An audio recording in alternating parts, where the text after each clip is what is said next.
자, 이제 마모셋의 이 넨도로이드 애니메이션 건 거를 적용을 해가지고 어떻게 보여지게 하고 메테리얼을 어떻게 적용하는가 그걸 보도록 할 겁니다.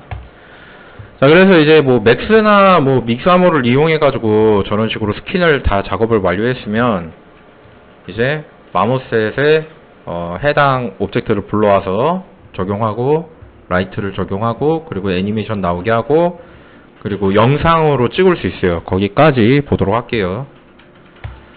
자, 이제 파일에서 이제 그 임포트 한 다음에 여기에서 우리가 방금 전에 저 어딨냐 이제 다운로드를 받았죠. 이렇게 다운로드 클릭해가지고 크고 노란 버튼 가지고 다운받은 다음에 이름을 내가 이거를 바꿨어요.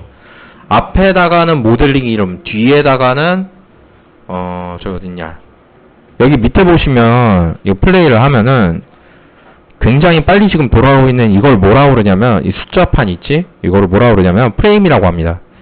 그래서 이 해당 프레임은 기본적으로 초당 60프레임으로 설정이 되어 있고 아니 30인가? 초당 30프레임으로 설정되어 있고 초당 30프레임으로 되어 있을 때 26이기 때문에 1초가 약간 안 되는 시간으로 애니메이션이 되는 거예요. 자, 그리고 이렇게 되어 있는 경우에 이제 그거를 프레임 수를 여기다가 적어두면은 마모셋에서 요 왼쪽 맨 위에 있는 버튼으로 임포트 모델을 클릭하고 모델링을 들어오게 할 수 있습니다. 드래그 앤 드롭으로 들어오게 해도 돼요. 그리고 여기 밑에 보면은 여기 밑에 프레임이라고 적혀 있습니다. 그리고 이 프레임을 260으로 해둘 경우 약 10초 약간 안 되는 시간 8점 몇 초 이렇게 나올 거고요. 이거를 내가 플레이를 하면 이런 식으로 플레이가 쭉 되면서 이 시간이 끝나면 다시 앞으로 와서 이렇게 반복됩니다. 자, 애니메이션은 그렇게 돌 수 있고 자, 이거를 화면 회전하고 이동하고 이렇게 확대 축소하는 거는 Alt를 클릭하고 왼쪽 클릭 그리고 가운데 클릭 그리고 우클릭으로 이렇게 할 수 있어요. 자, 이렇게 한 다음에 정확한 세팅으로 가게 하려면 어떻게 해야 되냐면 솔저 여기 밑에를 클릭해 보면 여기에서 지금 캐스트 섀도우 돼 있고 그리고 마모셋이 탄젠트 스페이스라고 하는데 이거는 3D 스튜디오 맥스로 고쳐줘야 됩니다. 나중에 노멀 할 때 되게 중요한 부분인데 손맵 할 때는 크게 상관이 없습니다. 그리고 여기 보면 컬 백페이스라고 있는데 컬 백페이스를 끄면 양면으로 나오게 됩니다. 양면으로 나오게 하고 그리고 이제 여기까지 다 봤고 이제 이게 메테리얼인데 메테리얼에서 알베도 맵의 왼쪽에 있는 요 박스를 클릭해주면 여기다가 이제 우리가 저거를 넣을 수 있어요. 텍스처. 텍스처를 넣을 때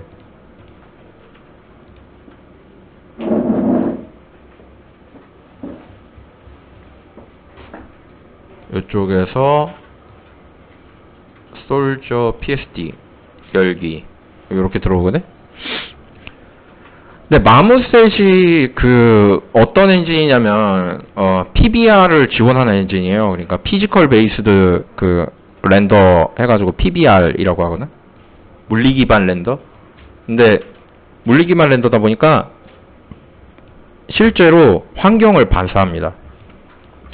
Shift 누르고 우클릭하고 드래그하면 주변 환경이 캐릭터의 바디에 이렇게 반사되는 거를 볼 수 있어요. 오브젝트에. 근데 이거를 거의 끄는 정도 수준으로 바꿔줘야 되는데 거기에 대한 옵션을 설명을 해줄게요. 자, 여기 보면 러프니스라는 게 있는데 이 러프니스는 뭐냐면 러프니스가 증가되면은 반짝거림이 사라집니다. 러프니스가 낮아질수록 이게 반짝거리는 겁니다.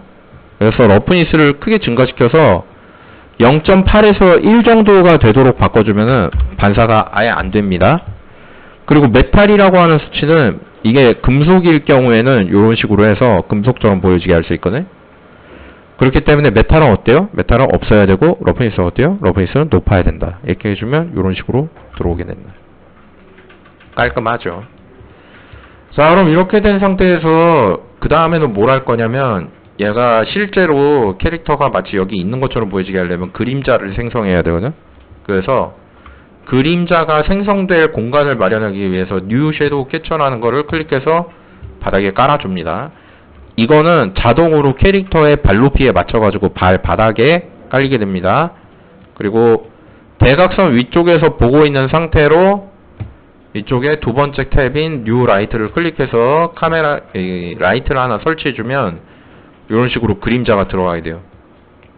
자, 그림자 옵션을 바꿔서 이 그림자가 실제처럼 보여지게 하려면 어떤 걸 해야 되냐면 스카이를 선택해서 현재 지금 들어가고 있는 스카이라이트 그 주변 환경의 밝기 이거를 낮춰줘야 됩니다.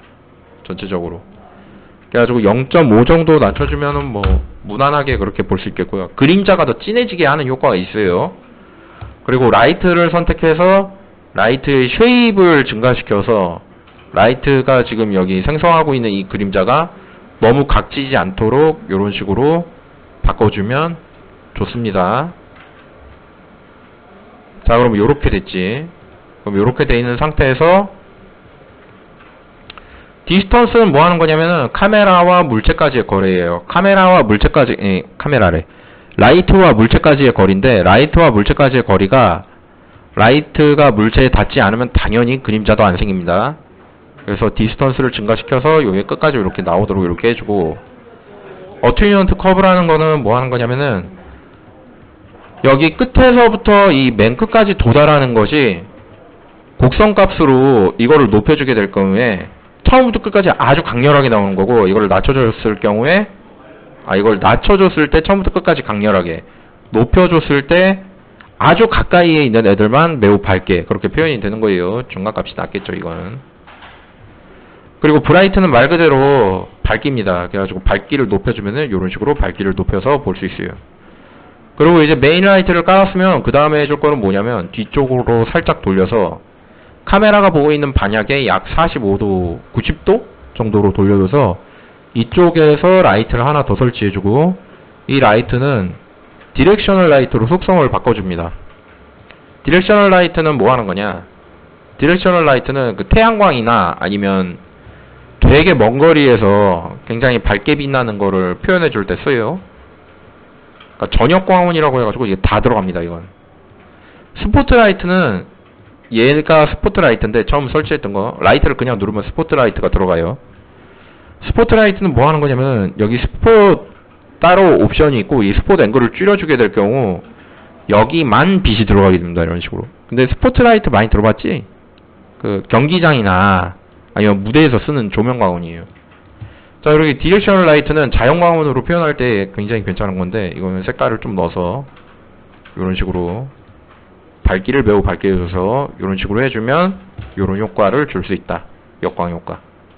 여기 또 마찬가지로 이거를 내가 지금 얘를 안 해줘가지고 쉐입을 안 만져줘가지고 이렇게 돼 있는데, 이거를 증가시켜서 부드럽게 들어가도록 이렇게 바꿔줘서 이렇게 넣어줍니다. 이런 식으로. 자, 그럼 이렇게 들어가게 돼 있고, 그 다음에 할 게 뭐냐면 스카이에서 앰비언트 스카이를 컬러로 바꿔주고, 컬러에서 컬러 분위기를 바꿔주면 이런 식으로 캐릭터가 좀 더 살아 보이게 할 수 있습니다. 자, 그럼 이 정도쯤 잡아두고 그 다음에 이제 플레이 버튼을 눌러보면 이런 식으로 들어가게 되는 거예요. 게임상에서 나올 때 같은 그런 느낌이겠지? 네. 그래가지고 이렇게 나오게 하면 되겠고요.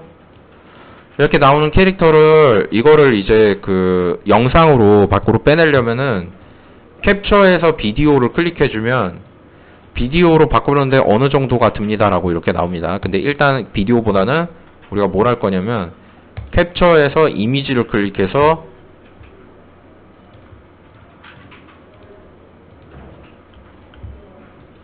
바탕화면이 기본 폴더로 되어 있거든요.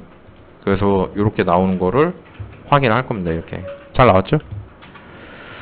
자, 그럼 이제 그 마모셋에서 이거 말고 이제 다양한 기능들이 있는데 그 기능들에 대한 거를 좀 살펴보도록 할게요.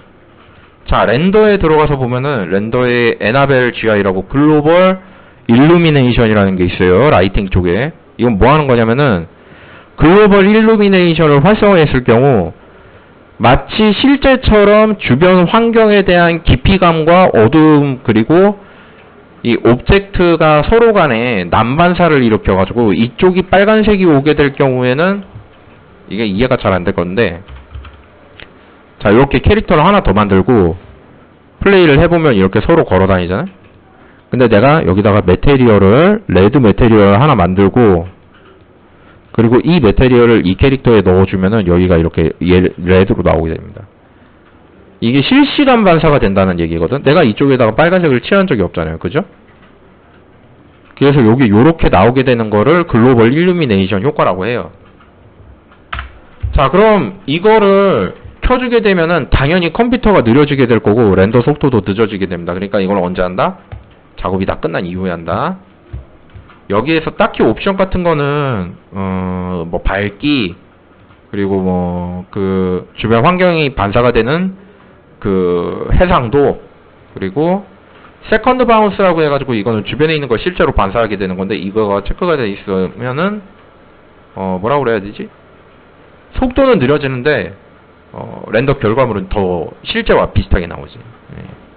오클루전 디테일은 그 오브젝트와 오브젝트가 겹쳐져서 생기는 그림자를 더 뚜렷하게 그렇게 보여주게 합니다. 그리고 디퓨즈와 스페큘러에 대한 추가적인 효과도 이쪽에서 넣어주고요. 그리고 밑에는 뭐 딱히 볼 필요가 없겠어요. 그리고 이거는 뭐 밝기인 거고 됐죠? 그리고 요 밑에 오클루전이라는 거 있는데 오클루전 뭐 하는 거냐면은 이렇게 보면은 잘 안 보일 건데 이렇게 보면 잘 보입니다. 이렇게 말로 설명하는 것보다 확실히 이게 들어간 거를 표현해 보니까 이렇게 들어가죠. 근데 오클루전의 주의점이 있는데 오클루전 언제나 항상 검은색으로만 들어갑니다. 그래서 이건 어떻게 해야 되겠어요? 넣어도 조금만 넣어야 된다. 너무 진하게 넣으면 이미지가 확 타 보이니까 그래가지고 그런 식으로 넣으면 안 되고 와이어프레임을 찍고 싶다고 한다면 와이어프레임을 씬에서 클릭해주면 됩니다. 쇼 스케일 레퍼런스를 찍으면 어이구 이거 어떻게 들어간 거야 이거 씬이 센티미터로 돼 있어야죠. 자 그리고 씬이 센티미터로 바뀌면 이제 이렇게 나오고 렌더에서 쇼 스케일 레퍼런스를 찍으면 그렇지 이 정도 이 정도가 되고 그리고 로컬 리플렉션은 뭐냐면 이거는 리플렉트 페이크예요. 진짜가 아닙니다. 이거는 마모셋에서 그쯤에 이 정도의 밝기가 있겠다라고 생각되는 부분을 넣어주는 거예요. 그러니까 실제로 거기에 있는 걸 넣어주는 게 아니에요. 그래가지고 이거는 요즘에는 잘 쓰지 않지 않나? 이거. 그리고 섀도우 같은 경우에는 섀도우를 어떻게 표현할 건지 레솔루션 어떻게 할 건지 그리고 이거를 로우로 하게 되면은 되게 러프하게 나오고 그림자가 이걸 하이로 하게 되면은 그림자가 자세하게 나옵니다. 그래서 지금은 내가 그림자에다 블러를 잔뜩 넣어놨기 때문에 크게 상관이 없어요 이게. 자 그리고 메인 카메라에서 하는 거는 뭐냐면 이제 이런 거는 딱히 컨트롤이라고 하는 부분인데 Alt를 누르고 이런 식으로 클릭해가지고 들이게 해가지고 확대 축소하면서 이렇게 바꾸게 되면은 여기 오비트 디스턴스라고 하는 게 있는데 이게 한없이 0에 수렴되어 있는 상태에서는 크기가 갑자기 변하지가 않아요. 점점 느려집니다 이게. 그래가지고 이거 오비트 디스턴스가 아주 적게 줄어드는 경우에는 여러분들이 뭘 심해 봐야 되냐면 캐릭터의 크기가 1cm가 안 될 때가 있어요. 그럴 때는 이게 잘 안 먹거든. 그래가지고 그럴 때는 뭐 의도적으로 여기다가 오비 디스턴스를 카메라와 객체와의 거리를 대략적으로 판단한다면 한 45? 이 정도 놓고 그냥 쓰면 되겠어요. 그러면은 이게 확대 축소가 되게 큰 무리 없이 이렇게 되게 돼 있거든 보통. 근데 이제 이렇게 45를 적으니까 어때요 지금? 원래 잡혀있던 5비트랑 지금 달라지게 됐지. 그래가지고 이거를 이쯤에서 다시 100으로 놓고 됐다. 이제 맞지? 예, 이렇게 바꿔줘야 되겠어. 이런 게 있겠고요. 그리고 5비트 디스턴스는 가급적이면 크게 건드리지 말라. 잘못 건드리면 이게 확 돌아가거든 카메라. 그리고 팔로우 타겟 이래가지고 놓고 이제 얘를 이렇게 클릭한 다음에 이렇게 놓으면 얘가 애니메이션이 걸릴 때 따라다니던가? 잠깐만요. 그건 아니네. 예. 얘 팔로우 기능이 있어요.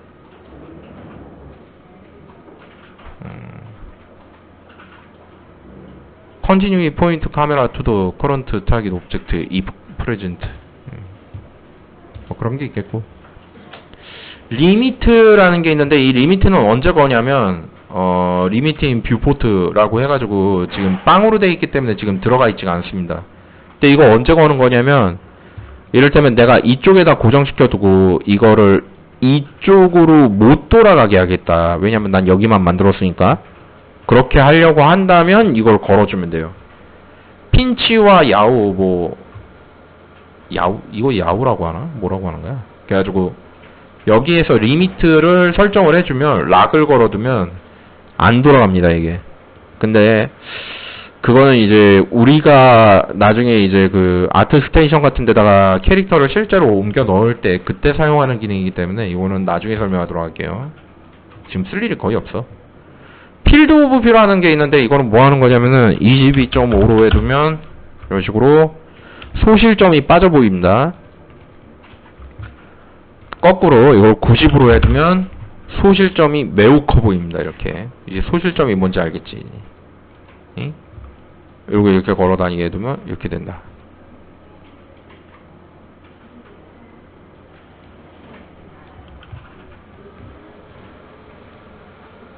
그래서 필드 오브 뷰는 기본값이 뭐예요? 45입니다. 자, 그리고 세이프 프레임이라는 게 있는데, 이 밑에 보면 이건 뭐 하는 거냐면은 나중에 이미지가 찍혀서 나오게 될 그 크기를 보여주는 거예요. 미리 보기. 이거는 설정을 어디서 바꾸냐면, 나중에 이미지가 뽑혀서 나오게 되는 거기 때문에 캡처 관련해 있습니다. 여기서 밑에 세팅을 보면 세팅에 크기 조절할 수 있는 게 있고, 너비와 높이 뭐 이런 거를 바꿔줄 수 있는 게 있고요. 요런 식으로 이렇게 바꿔줄 수 있어요. 800, 600 뭐 그죠? 1280, 1024 뭐 이런 식으로 해가지고 저장을 해둘 수 있겠고, 여기 있는 이 캡처 세팅에 대한 거를 이야기를 해보자면은, 샘플링이 높아질수록 캐릭터에 들어간 특수효과라든가 이런 것들이 더 자세하게 표현이 됩니다. 그래서 값을 너무 높이면 느려집니다. 이거 조심해야 돼요. 그리고 뽑혀서 나오게 되는 이미지에 대한 포맷을 결정할 수 있는데, 전에 이거 확장자 얘기를 해줬던 거 이런 게 다 나와 있습니다. 근데 그때 이해하지 않았던 EXR이라고 하는 확장자가 있는데, 이것도 역시 마찬가지로 무손실이고, EXR 파일은 로우 파일과 같이 용량이 대단히 큽니다. 뭐 이런 게 있겠고, 그리고 투명도를 넣을 건가 안 넣을 건가, 민맵 커렉션을 넣을 건가 안 넣을 건가. 민맵 커렉션은 멀리 있는 캐릭터의 경우 맵을 자동으로 줄여주는 기능이거든. 근데 그거를 넣을 건지 안 넣을 건지 하는데, 기본은 들어가 있다. 그리고 밑에 비디오는 이런 식으로 다 표현이 되어 있고, 포맷은 압축 안함, H264, 그리고 시퀀스라고 해가지고 옆에 이미지로 나와 있는 게 있는데, 이건 뭐냐면 각 프레임별로 이미지를 찍어서 전문 영상 프로그램에다가 그 이미지를 프레임으로 넣어가지고 영상으로 다시 인코딩을 할 수 있도록 할 수 있게 그렇게 낱장으로 뽑아주는 거예요.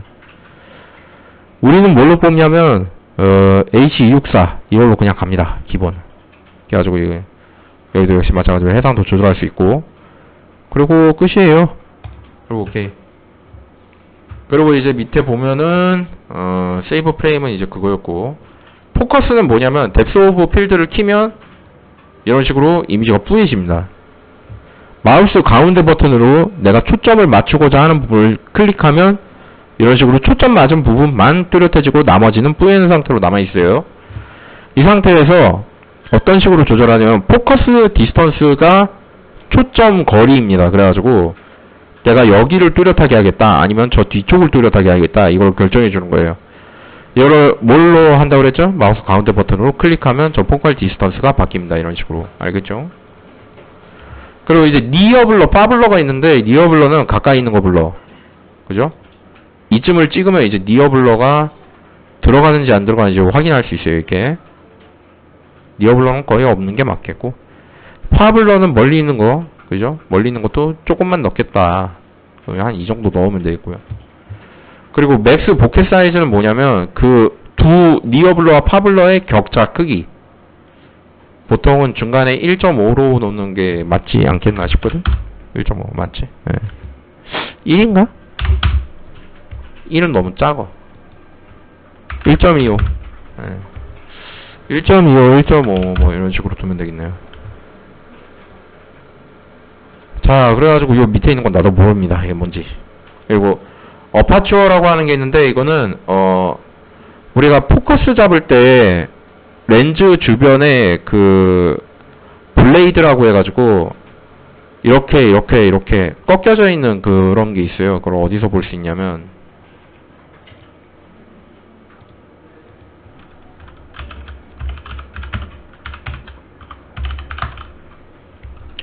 이거를 렌즈 블레이드라고 합니다. 이게 몇 각이냐를 물어보는 거예요. 근데 보통은 서클로 해두고 안 건드립니다. 자, 그리고 플레어는 말 그대로 이렇게 그 화면에서 이게 쨍하고 타는 그런 느낌 내주는 거 있잖아. 라이트 쪽으로 이렇게 돌려가지고 이렇게 해주면 라이트 쪽에서 번쩍번쩍 빛나도록 그렇게 되는 거 있어요.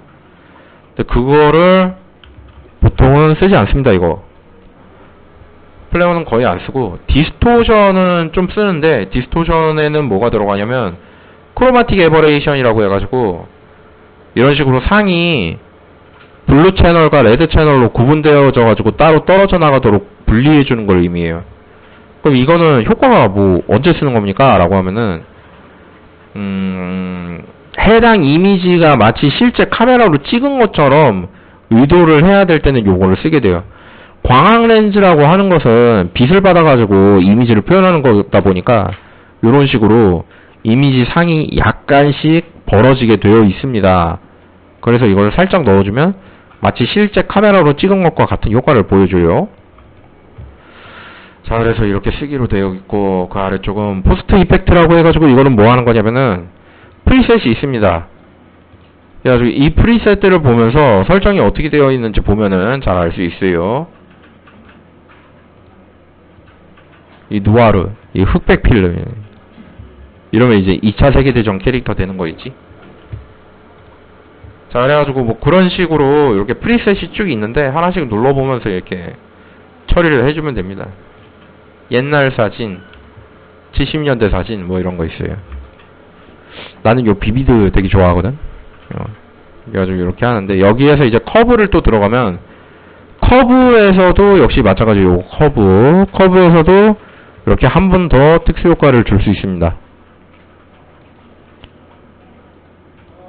이런 식으로 해가지고 요거를 이렇게 표현을 해줘가지고 각종 효과들을 만들어낼 수 있어요. 이렇게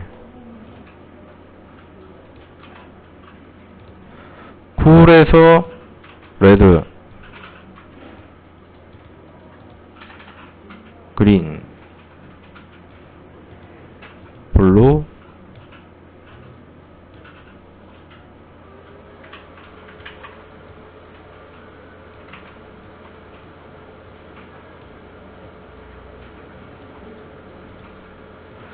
그리고 RGB 뭐 이렇게 해가지고 여기에서 이제 이런 거를 건드려가지고 마치 포토샵에 가져가가지고 편집을 해야 되는데 포토샵에 안 가져가고도 충분한 표현을 할 수 있습니다. 여기서 충분한 표현이 됐다면 이제 끝내고 그 다음에 저장을 하고 해주면 되고, 여기 밑에 있는 거 뭐냐면 샤픈이 이제 이미지가 더 뚜렷하게 보여지게 하는 거예요.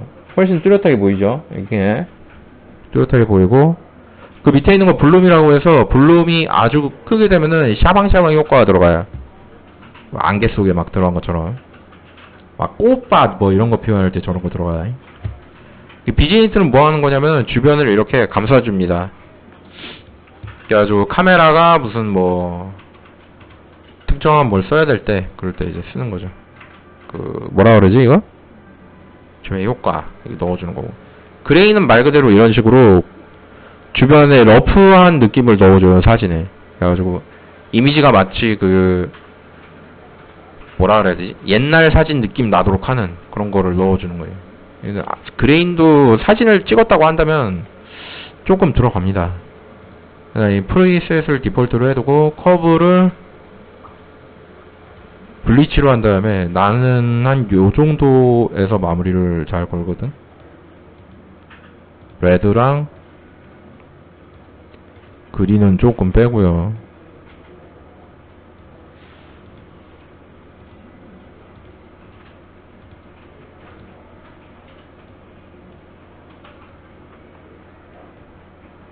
이런 식으로 해서 이렇게 넣었습니다.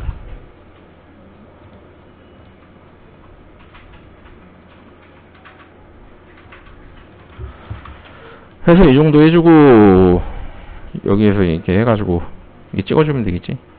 마지막으로 이제 하나 더 넣을 게 있다면 렌더에서 GI 넣고 끝내면 됩니다. 이렇게 해가지고 요 정도 해서 마무리 지으면 되겠어요. 그래가지고 여기까지 해가지고 이렇게 딱 마무리 지으면 되겠다.